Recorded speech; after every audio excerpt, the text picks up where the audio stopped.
Welcome to The Jump. I'm Rachel Nichols, and we have a very special show today. The great Kareem Abdul Jabbar is here with me and Tracy. Welcome, sir. Unbelievable.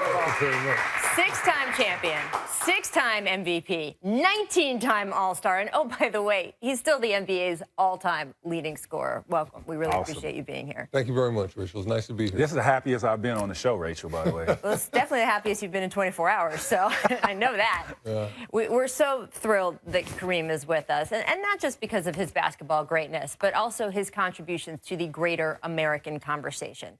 And that is where we're going to start today. I know a lot of you are watching right now because a basketball show is a nice way to escape from politics. And trust me, we are going to talk a lot of basketball. I mean, Kareem is here. But first, we're going to talk a little bit about this seismic thing that just happened in our country. Because sports and athletes do not operate in some separate space from the rest of us. They're not little Lego figures you just put in a drawer when you're not playing with them. They are affected by and react to the same world the rest of us do. And make no mistake, they are influencers of American culture way beyond the courts or the fields that they play on. Now, Kareem has experienced that firsthand. In fact, he's experienced so much firsthand, which is really in concert with what I keep coming back to here. Whether you supported Donald Trump or Hillary Clinton, this election was so all-encompassing, and last night was such a tidal wave that it's easy to drown in the right now of it all. But the truth is that history is long. Perspective is important. Sometimes things seem amazing, and then they fade. And sometimes things seem impossible, and then they get better. Just ask Cubs fans. Or we can just ask Kareem. Remember, he was part of those great John Wooden UCLA teams during the late 1960s, one of the most turbulent times in our country's history. In 1968, he was part of the effort to boycott the U.S. Olympic team over the treatment of Black Americans. And while the boycott didn't materialize, he didn't end up going to Mexico City. In the early 70s, he dazzled us in Milwaukee, changing his name to match his Muslim beliefs as he played right smack in the middle of the heartland. And while the country went through the upheaval of the Nixon resignation.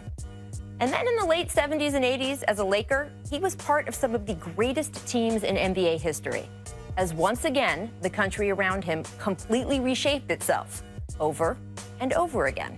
Which is why, Kareem, I want to start with you. Given everything you have done, everything you have seen, can you give us perspective on everything over these past 24 hours? Well, we just have to realize that, you know, there are ups and downs in all of this. And there are times when you feel really good about what's happening, and then there are times when you don't feel too good about what's happening. And we're going through those kind of times right now. What's it been like for you in the conversations you've had with people? There's a lot of disappointment in the decision. But what can we do? I think as people, we have to unite, stay together, and try to make the best of this situation. Yeah. And sports is always a part of that, because there are people who are elated today, too. We have to remember that. Half our country feels that way. And we talk sometimes in cliches about how sports unites people. And sports uniting people, it doesn't fix everything, right? I mean, some things are more serious than that. But you also have to say that when the Cubs fans are out celebrating 5 million strong on the shores of Lake Michigan, and when the people in Cleveland were celebrating that parade after the Cavaliers won, there were Republicans and Democrats mixed in those celebrations, and they were able to come together. Exactly. And, you know, look here in Los Angeles, how unified we were when the Raiders won the Super Bowl, when the Lakers had won, when the Dodgers won in '81, and then look what happened, the Rodney King riots. Right. I mean, we have the potential for both. And, you know, how do we move forward trying to keep it in a positive mode? That's really what we have to work out. What is the connection between athlete and the presidential candidate, like LeBron going up there and endorsing Hillary? Is there a relationship prior to him going up there, or his people reaches out and just, you know, how is that? How is that connection? Well, I'm only imagining this now because I don't know how they made their relationship or how it started. Right.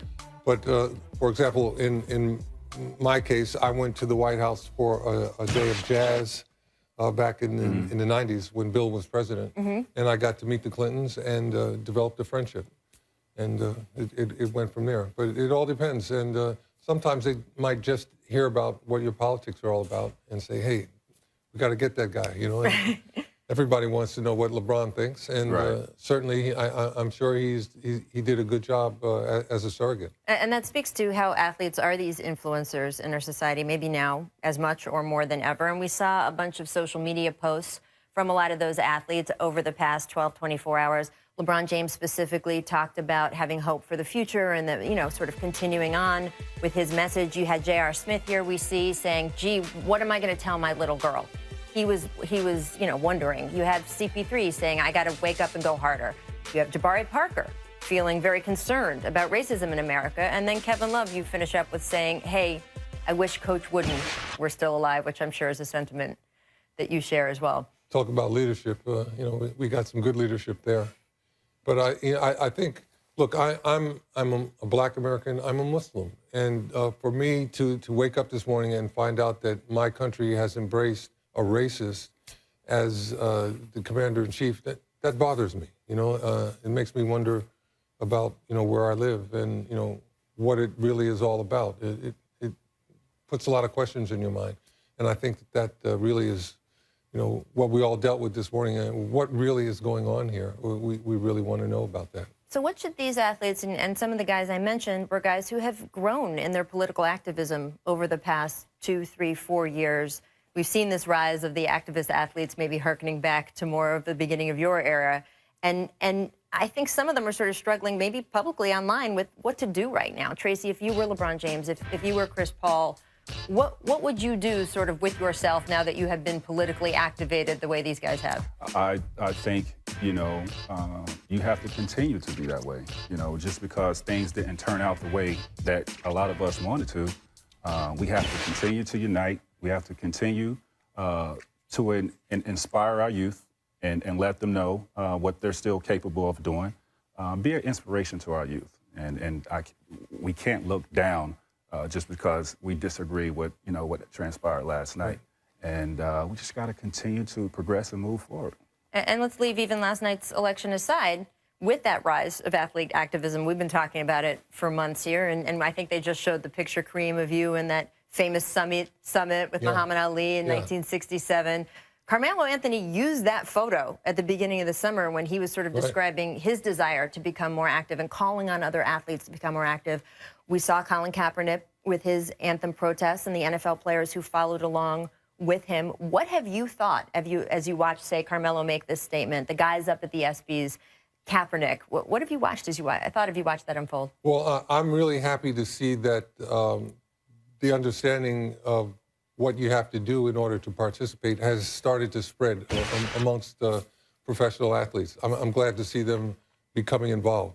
Michael Jordan has woken up from his long sleep. He's given some money to the NAACP Legal Defense Fund and, you know, is getting involved. And we all have to be involved in this because we all live here. This is our country. All the people that voted yesterday are our fellow citizens. We have to figure out how to communicate with them and make sure that they understand what our issues are. And that takes. And I like to add this, that, you know, I appreciate, you know, these guys, you know, being the influence that they are speaking out, speaking their mind, and speaking to parts of society that may not be paying attention to, you know, the politics. Right, not as politicized. They're reaching people in different corners than, say, maybe a typical viewer who's watching CNN every day, maybe someone who's watching ESPN every day instead. Absolutely. Is a different kind of person, so that's important too. You mentioned Michael Jordan. You know I'm not going to let that go completely without break first. What did you think over the years as you saw him purposely decide not to get involved, and then recently when he did? Well, I thought it was unfortunate that he was so reluctant to engage in being involved politically, because that is his right. You know, he's an American. He has the First Amendment says he can say whatever he wants to say, and have an opinion. So for him to not want to do that just because he was worried about his business, I thought that he really was limiting himself. And I'm glad that he's not doing that anymore. He has his opinions, and we'd like to know what they are. A lot of people would. And I'm glad to see he's taken the initiative to go out and start talking about these things, because people want to know. Absolutely. Did you ever talk to him about it over the years and try to get him involved? Because you were so involved yourself. I haven't spoken to Michael, I think, since he retired. Oh, wow. Okay. Wow. Are you serious? Yeah. It's like our paths go different places. You know, you retire, you start to do the things that you always wanted to do, and often you don't see the guys. Yeah. All right. Well, Tracy, we got to get that on the calendar for the jump next year. We're going to have that panel going. Absolutely. All right. We got to stop there, but we have so much more to come here on the jump. And when we return, I'm going to ask Kareem about the quote demise, and I put that in quotes, of the big man in basketball. Has that been overstated? You might want to stick around for that one.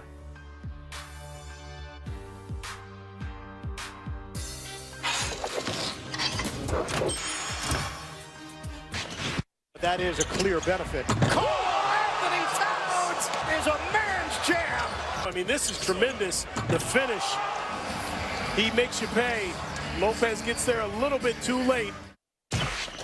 I like Karl Anthony Towns' face as he was doing that. He had serious dunk face going on. Bad. There we go. Welcome back to The Jump. I'm Rachel Nichols, hanging out with, Tracy McGrady and Kareem Abdul Jabbar. I could get used to saying that, right, Trace? Yeah. Why not? Not so bad. Not so bad. We have some basketball to talk about. Last night, as you see, featured a head-to-head matchup of two of the league's best young bigs in DeMarcus Cousins and, Anthony Davis. Some good footage of this. Kareem, there's been a lot of talk about how big men not as important as they used to be.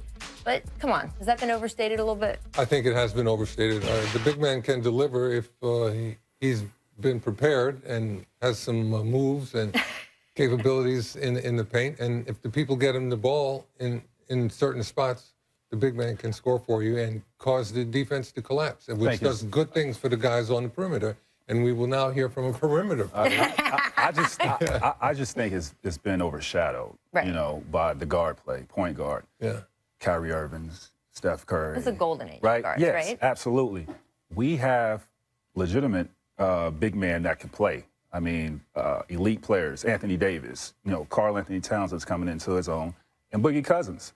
I just think they're overshadowed with guard play. Well, they've also evolved, too. If you look at the type of player Anthony Davis is, the type of player Karl Anthony Towns is, they are different from the traditional big man, right? Absolutely. These guys are stepping out beyond the three. And I asked Kareem before the show, why hasn't anybody duplicated his hook shot? Right. Like, that's unguardable. You can't guard that. Right. And your answer to that? My answer to that was guys that are teaching the game to kids these days don't show them how to play with their back to the basket and don't teach them the value of what can be done in that area. And you don't have to completely focus on that, but kids should learn where the gold is and certain things that they should avoid. Think about this.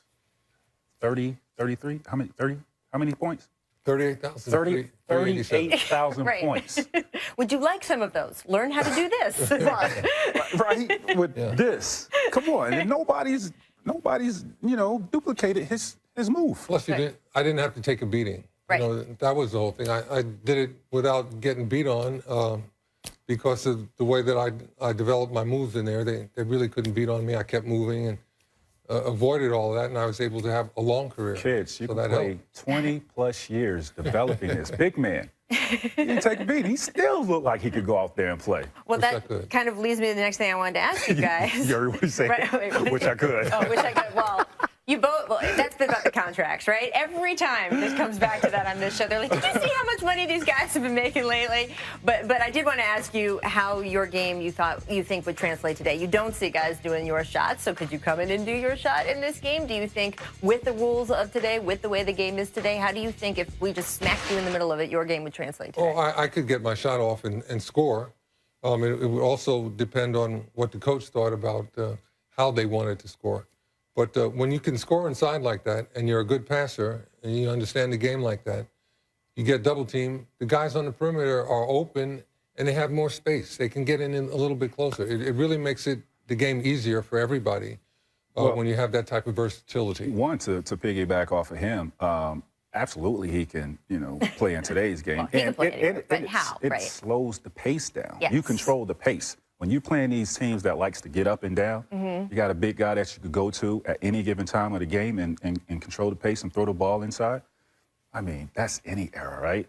For me? Yeah, I was going to say, what about your game today? Yeah, I can play in this era. You know, these guys get up and down and shoot threes. I can remember a couple times where I had like 8 threes and a half against like, you know. And it'd be easier for you to get those shots. So For sure. when they're worried about what's happening inside and the high percentage shots that are being shot inside, you guys on the perimeter have more space to do your thing and look great. Yeah. I can adapt. Well, I have no doubts about either one of you, but I do think it would be interesting when you say, let's take this part to that part. What do you think about the state of the game overall, though? Because it is a very different looking game. And Trace, we've talked a lot on this show about, right. So that is the players' lament of the 90s, players of the 90s and the early 2000s is, gee, today is soft, because it obviously, the defensive rules are different, the checking rules are different. There's so much different about what they allow and what they don't. There's fans. And people like me who are just sitting here watching it would say, I like this style. I like watching the offenses go, you know. I think the real essence of how the game has changed has to do with the three-point shot. Right. Okay, 1985, the best team I played on probably in my pro career, from the beginning of the season to the last game of the playoffs, we made 90 three-point shots. Steph Curry's boys. 400. No. In, what's it, 2015, they made 1,077 It's a three-point slight shots. difference. Do you this like is- that? Which do you like? Which would I think the fans love it. Right. All right. And the kids learning the game, they love it. So, you know, it's changed the game, I think, probably for the better. But I still miss the old stuff. Yeah, I love the pace of the game. Right. It's very exciting. We have, you know, very exciting players in our game. I think it's over-officiated, Right. you know, a lot. But the pace and the style is very exciting for our fan base. It opens the game up to maybe a greater variety of kids wanting to play and feeling like they could play, because you now have a greater physical, you know, you can have different physical attributes and play in this style of today's game. They were arguing about, you know, Steph Curry and how he would have done against people like Oscar. But he couldn't have scored all those things because they didn't have a three-point shot. Right. Right. That's the math problem right there. Yeah, you have hit on the math problem we're talking about all the time. A little bit different. Yes, you know? absolutely. Well, coming up, we're going to ask Kareem what he thinks of this year's Warriors. But first, we do want to look back on this date in 2007, our distant replay. Here's Iverson. Alley-oop to Smith. Oh, with the right hand. Wasn't a perfect pass, but a great finish. That kid's an athlete. J.R. Smith can shoot the three and is athletic. Question for his career is, can he develop other parts of his game? Guys, I want to get your perspective on some of the major storylines of this season. We know LeBron James got one for the land this June, historic NBA Finals performance. Now, the question is, does LeBron have anything left to prove? And if you ask LeBron, he started bringing up Michael Jordan this summer, so I guess he's trying to give himself something more to prove. What do you think? I think that LeBron should just be satisfied with what he's achieved, because no one else can do what he's done. And he doesn't have to compare himself to anybody. He's made a remarkable name for himself and has had an incredible career. He should be satisfied with that. Just try to get as many chips as you possibly can. Individually, he's accomplished pretty much everything. Right, right. Well, they look good so far this season. People who just gave it to the Warriors need to watch some Cleveland games. And that is what I want to ask you, is when Kevin Durant picked the Warriors, there were a lot of people who just gave them the championship. What do you think of this team as it's put together and Kevin's decision to go there? Well, they have to prove themselves over a season. They have to survive all the injuries. They got a lot on their plate. Right. They should be quiet and just go about it day to day, because when you start talking about what's going to happen in the future, that doesn't make any sense. No. Festus, Ezeli, Harrison Barnes, Andrew Bogut, like 3 pivotal, you know, key guys for that team on that championship run. Who's going to fill those shoes? I mean, you added KD, but, you know, those guys were very key parts for that championship team. We'll see. You know, It's going to be interesting when Harrison Barnes and Andrew Bogut go back there. And Harrison face their Barnes. team. Shout out to Harrison Barnes, man. You playing well, bro. You got to give him some credit, because Tracy has not been easy on him, and he is showing up. I do want to also talk about James Harden, who's averaging 32 points, 13 assists this season. He was asked by The Vertical who the best player is right now. Harden responded, best point guard or best player? Michael Lee, The Vertical, said either, and Harden said, I am. Tracy, do you agree? Well, He's a hell of an offensive talent. If he gets his team up with the elite teams in this league, I don't know how you could deny it. 32 and You're putting him at #1 overall of all the players playing right now. No. I said if he gets his team up with the elite teams in this league, you have to. Big if. That is a big if because they don't play any defense. Right? You got to win a championship too to be in that conversation, right? Right, you got to. It's a new year, and you have to have. You got to be able to influence the game at both ends of the court. At the offensive end and at the defensive end. And a lot of guys, they think all they have to do is score now. And I think that's a fallacy. You got to be able to do something at the other end of the court. Great offensive talent, though. Yeah, absolutely. And when we talk about greatest players, it's thrown around sometimes somewhat casually. I actually wanted to get your take on that. There's just this sort of, Michael Jordan, greatest player of all time. You have the scoring record. You have 6 championships. You had 19 All-Star appearances, 6 MVPs. Where are you on this? Bill Russell has 11 rings. Okay, so that's your #1 of all time? 8 championships in a row, 11 rings. Come on. It's about winning the game. It's not about this stat or that stat or you made an incredible dunk. It's about all the success that you had, and it's over a period of time. And those guys did it. Other guys have to prove themselves. All right, well, that's the final word. Kareem says it, then that's where we got to end. Bill Russell, there you go. Kareem, thank you so much for joining us nice today. Tracy wants to shoot a shot. He's afraid you were going to block it there, but, oh, yeah, see? Over Kareem. There you go. Before we go, I do want to send our condolences to former Bullet star Greg Ballard's family. He passed away at the age of 61. Those Bullets teams, those were the teams I first fell in love with growing up in Maryland. So it's a tough loss. 61 is very young. So condolences to everyone in Washington. And thank you very much for joining us. Tracy McGrady will be back tomorrow. Kareem, we hope you're back sometime soon. Best wishes to your family, Greg.